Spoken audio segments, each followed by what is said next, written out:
My next two guests are Courtland Cox, one of the co-organizers of the March on Washington for Jobs and Freedom in 1963 and chairman of the Student Nonviolent Coordinating Committee Legacy Project, and Derrick Johnson, president and CEO of the NAACP.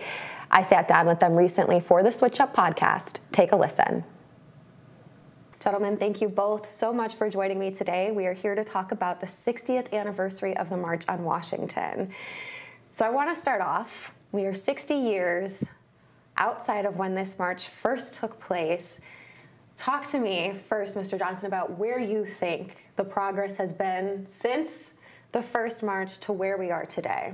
Well, we've made tremendous progress in the last 60 years, although there's a lot of work still to get done. You know, the path to freedom isn't a straight line. It's a pendulum that swings back and forward.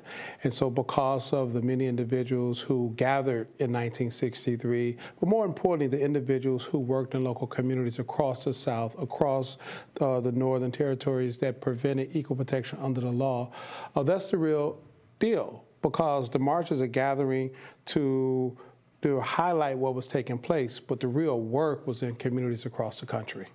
Mr. Cox, I understand you attended the march 60 years ago. Can you tell us what that moment was like? What do you remember? It's like correction. I was one of the organizers of the march. One of the organizers. Yeah, and one of the things that is important is that it's the March on Washington for Jobs and Freedom, so that you had two issues there, both jobs and freedoms.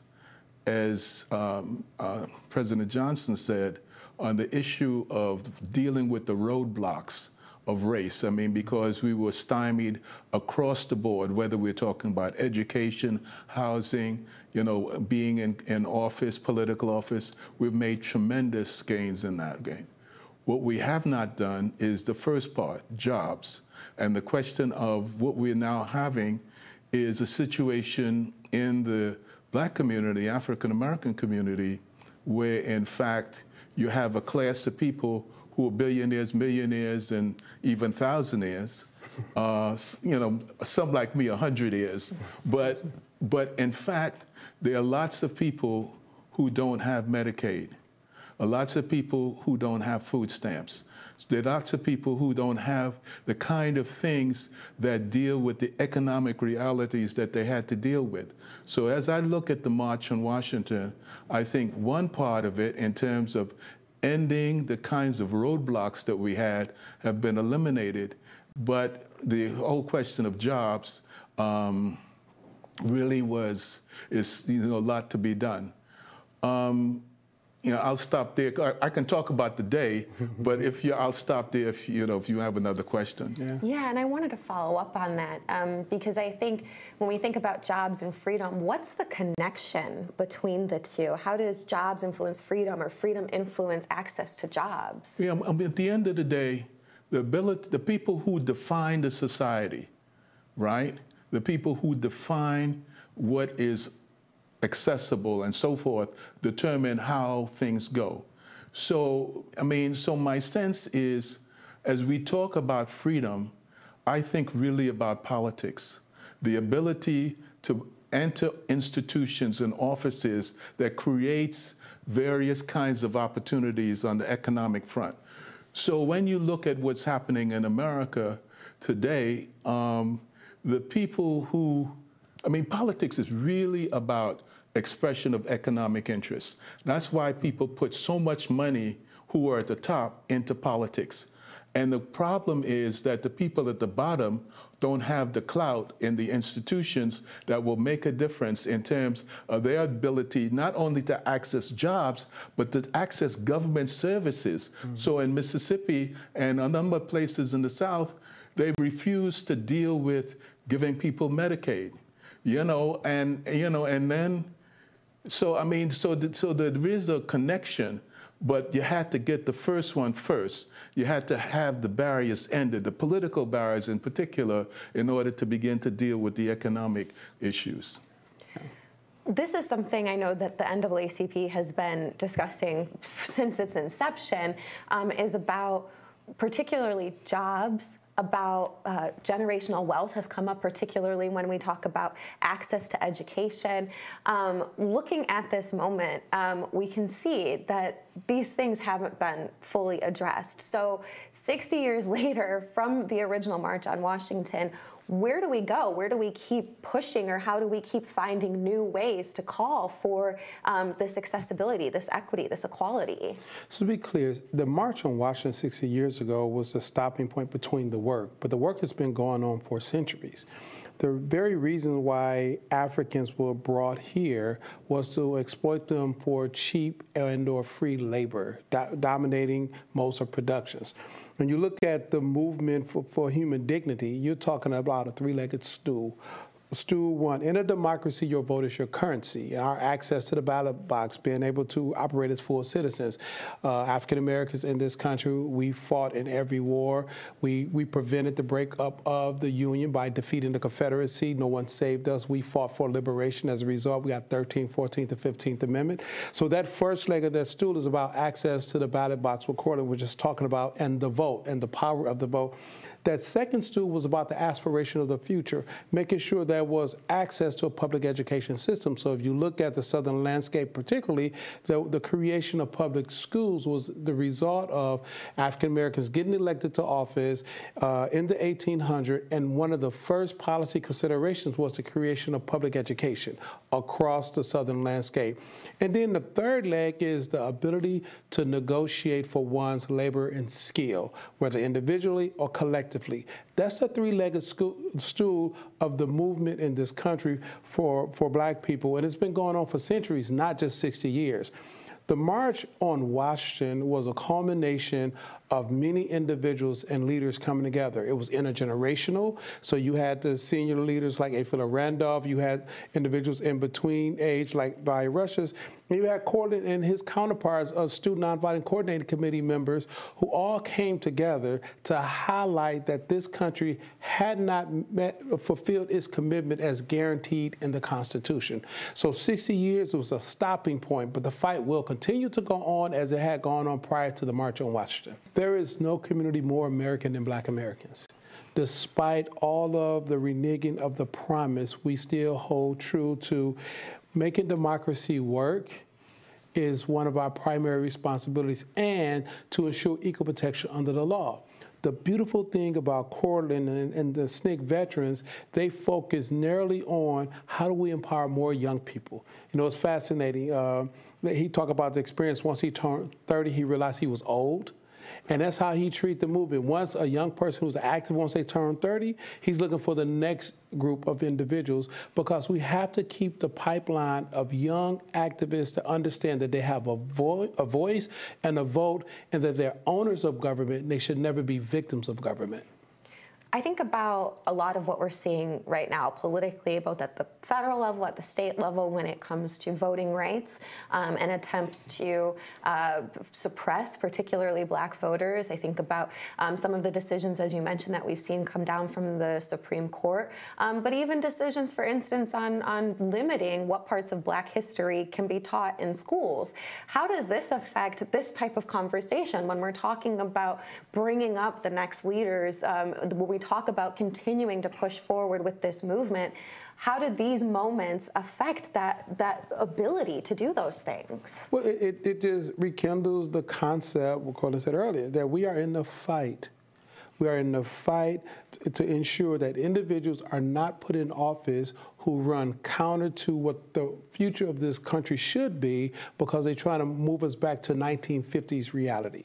You know, you think about the March on Washington, three things important came out of that. You had a group of individuals who went to the march, and they left, and they doubled down their dedications, and they went to a state like Mississippi. Courtland was one of those people, and they created a real strategy, because they realized, although the march was important, significant, and it felt good for some, but the people are going to go back and live in the same hell they left from. Right? And out of that, you get Freedom Summer. Out of that, you get the challenge to the Democratic Party and the notion of who will have access to the vote. But also out of that was the free speech movement and the women's suffrage movement. All of these things came out of it because it was a true demonstration that we individually have agency to give rise to what was necessary. And because of Freedom Summer, you get the 1965 Voting Rights Act. Because of Freedom Summer, you have the concept of community health centers all across the country now. Because of Freedom Summer, we recognize that the movement must be community-centric, not egocentric. It's never about the one person or the one speech. It's about the collective whole, putting in the work to ensure that equal protection under the law is afforded to everyone. Mr. Johnson, you said something I want to come back to about it's not about the specific individual or a specific speech. And I know at the March on Washington, the part that everybody talks about, that we all learn about in school, is that was the moment we heard Dr. Martin Luther King's I Have a Dream speech. But what else, and Mr. Cox, perhaps you want to address this, what else about that march or even about that specific speech do we overlook so often when we talk about that moment? The speech I remember most is John Lewis's speech.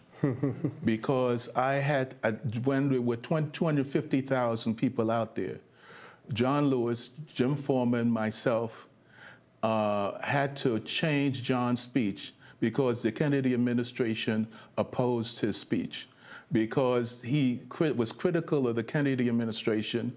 And one of the things about the speech in 1963 was he called for one person, one vote, which was a radical concept. But when I listened to King's speech, and there were all things going on there. I mean, when I was up on the stage, Marlon Brando was up there, and James Baldwin, and Charlton Heston, and every movie star you can think of, Harry Belafonte, Sidney Poitier. So it was hard for me to do both John's speech and look at all this going on, and listen to Mahalia Jackson talk about, egging King on, tell him, Rev, tell him. And so there were a lot of things. But when I looked at the speech after, because I really couldn't understand it while all these things were going on, I think King answered the question that most white Americans were saying. And every time we did something, they would say, "What do you Negroes want?" And King said, "We have a dream that's deeply rooted in the American dream." And in the speech, we focus on the dream, and the true essence of the speech is there's a promissory note called the Constitution, and we took it to the steps of justice, and it came back insufficient funds. That the very promise of this nation to its citizens, and we are human, we are citizens, are coming back to us insufficient funds. That's the fight we're in today. That's the fight that we must protect and continue moving into the future. Because at the end of the day, the march symbolized an intersecting point of local people and many others who were local leaders coming together, agreeing that this nation must recognize African Americans as Americans, and that we were entitled to all of the promises of the Constitution. That's the significance of the moment. It was the stopping point between the work, because people left there and they continued the work. Let me just point one other point about the march. The march was organized in less than 90 days. Yes, wow. Less than 90 days. Brought 200,000 people here. The morning when I got up and I was walking the mall with Bayard Rustin, and we saw nobody. And Bayard turns around and said, what do we have here? And the problem was there were so many people coming in at the same time, the highways were clogged up. Nobody could get into town. And all of a sudden, all thousands and thousands, but less than 90 days. And the reason we were able to do it in less than 90 days, I think, was the work of the NAACP and the kind of magnet it was, because in the 50s, it was a criminal act to have an NAACP card in the Mississippi. And black people, that subterfuge, all that energy was there. So you were able to bring that energy together in 90 days. It took less than 90 days to put that march together. It's incredible, absolutely incredible. Talk to me a little bit about what that organizing was like, because I'm trying to imagine in my brain, because as you mentioned, it wasn't just one person. You got Sidney Poitier up there with y'all. You got John Lewis. Look, you have, so the key, and you had all the politics. A lot of people have, and Derrick mentioned this earlier, A. Philip Randolph was, I mean, his name is not mentioned now when people, but he was a towering figure. He was, you know, he towered over everybody because he had the Brotherhood of Sleeping Car Porters. And that it was his dream that they wanted to do the first march in 1941, and, you know, to end segregation in the military. And then he was, you know, Randolph was, they did the executive order desegregating the military, so that march did not happen. So it was 20 years later that this happened. And you've got not only that, you've got, it was a coalition. You had the NAACP, the Urban League, you know, SCLC, SNCC, and CORE, in terms of civil rights, but then you had the Catholic Church, then you had the Jewish community, and then you had the Christian people. The only big thing that was missing, there were no women organizations, they were all kind of men kind of thing. And so so you had people who, and labor was very big. So you had a group of people who could come together quickly. But then the question of transportation was huge. I mean, we had to, because it was very difficult to get the transportation, because one of the things I had to do was bring people from the South. And I had a big idea of having a freedom train. And, you know, because traveling in the South was very difficult at that time. So I figured if they were all in one place on the train, it would be easier. But we couldn't get there. You know, the railroad people didn't want to do it. And so we had to hire buses. But people, they came in school buses. They came in, I mean, they came in car. I mean, they just took the day. I mean, because it's very dangerous traveling on the roads in the South. So, and I mean, you had literally an explosion of people saying, and to quote Fannie Lou Hamer, people being sick and tired of being sick and tired. That was the energy that brought people to the march in less than 90 days. They were sick and tired of being sick and tired. Was there a moment at all during the day when you're there, when you're up on stage? Because as you mentioned, it wasn't safe for some of these people to come up, but were you worried actually at the march, standing there in the shadow of the memorial? Was there any concern then? I mean, we were so far up. I mean, I was up on the stage in the Lincoln Memorial, so it was hard for me to interact with and see people. I mean, one of the things that happened is, and I'm sure people were embarrassed, that people were so energized. You know, it was supposed to be the leadership, you know, holding hands and, you know, and being in front of the march. People started marching without the leadership, so they had to run and catch up with them. Because people were just, hey, we're here to make our statement. And this is not about leaders, not because King called us, it's not because, you know, Roy Wilkins called us, not because, you know, Jim Farmer called us or anybody. We're just sick and tired of being sick and tired. And I know we're running close on our time, but I wanted to ask, because I know August 26th, there's going to be another march here in D.C. that's acknowledging, commemorating, continuing the march from 60 years ago. But as we've talked about today, it's more than just marching. It's more than just hitting the streets and putting our signs in the air. Where do you want to see? I know we have an election coming up, 2024, which for some folks feels far away, but for a lot of us, it's tomorrow. It's right around the corner. Where do you want to see young folks putting their time and energy into outside of marches like what we're going to see on the 26th? Go ahead. For the NAACP, everything we're doing is in preparation for November 2024. Everything. Because that election would define the future of America in ways in which no other election has defined the future. Who sits in the White House will determine if we're going to be a country looking forward, embracing the diverse population that we have grown to become, or will we have someone sitting in that seat seeking to make us a 1950 reality, which is impossible to do, which will cause harm to far too many communities. For young people, them understanding what that truly means to their future. For young African-American kids, for young people, it would either allow you to advance a future that's consistent with what your interests are and your talents develop to be, or it would limit your possibilities. That's what's at stake. November 2024 is not a long way away. It is right around the corner, and for young people, we must engage because that election will determine the future of this country and the opportunities for young people in our community. I think that there's quite a few people, both black, brown, white, who will say, well, there's nothing left to fight for. We had a black president, we're good, right? Like, we hear that a lot. Oh, you guys had Obama, aren't you fine now? Aren't you happy? Oh, you have Kamala Harris, you have Ketanji Brown Jackson. They can name these names. Mm-hmm. How do we tell folks the fight isn't over? There's still more left to do. For many people, they just look at their surroundings. Until we close the disparity gaps, the dealing with income, education, opportunity, there's more to fight for.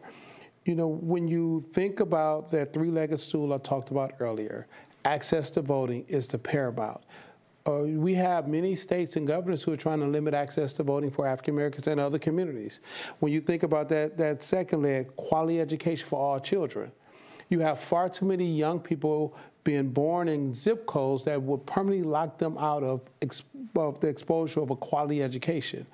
And the ability to negotiate for one's skill, labor, individually or collectively, we are seeing strikes bubble up, whether it's the writer's guild or the actors or many others, because people are not being paid their fair wage. Now you have the billionaire class making tons of money, and yet you have far too many individuals who are hard-pressed to make a livable wage. That's what the reality is, and that's what the fight is about. Those three legs, and everything else germinate from there. Yeah, and I would remind people the March in Washington was for jobs and freedom. And one of the things that even though a number of the racial barriers are gone, we see even outside our community, UPS people talking about, you know, the wages and the relationship. You're talking about American Airlines. I know people in Delta Airlines. You know, we're talking about the Screenwriters Guild. So the question, the economic question, is the fundamental question.